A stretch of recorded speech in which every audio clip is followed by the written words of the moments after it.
Hi there, I'm Dr. Erin Stubblefield, excited to connect with you from the KMC University Help Desk.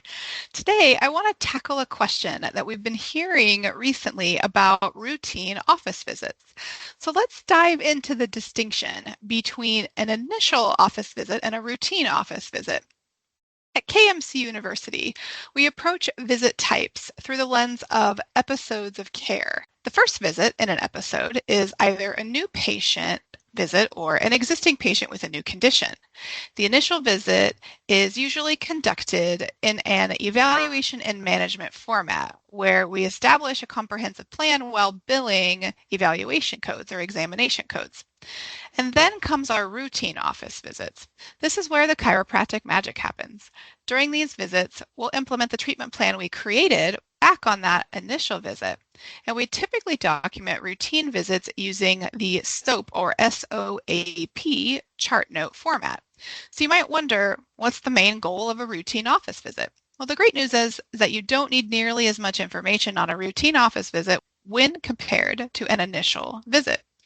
Instead, we'll focus on the subjective experiences of our patients, particularly any changes since the previous visit. So subjectively, when it comes to communicating with third-party payers, highlighting changes in function is key.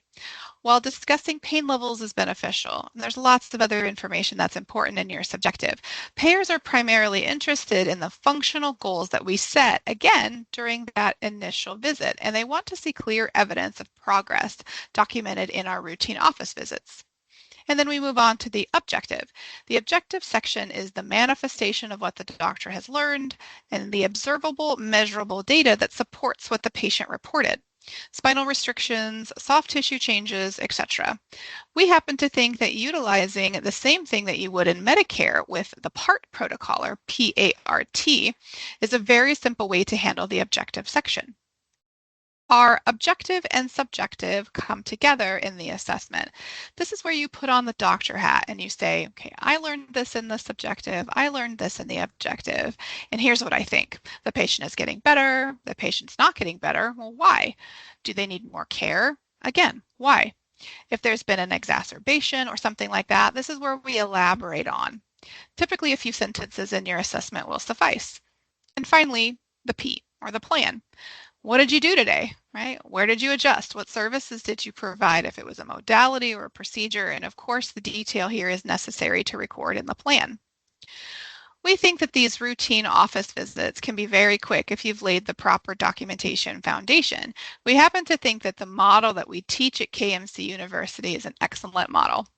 Our members do very well in following these particular guidelines. And even if you're not a member, we'd love to help you. We'd love to give you a hand and even take a look at your documentation in a safe environment through a proactive chart review. We would love for you to be a part of the KMC University team. I hope that you'll give us a call. And if you like this content, there's plenty more to see. So follow KMC University on all of our social media platforms for more great information from your chiropractic compliance and reimbursement experts.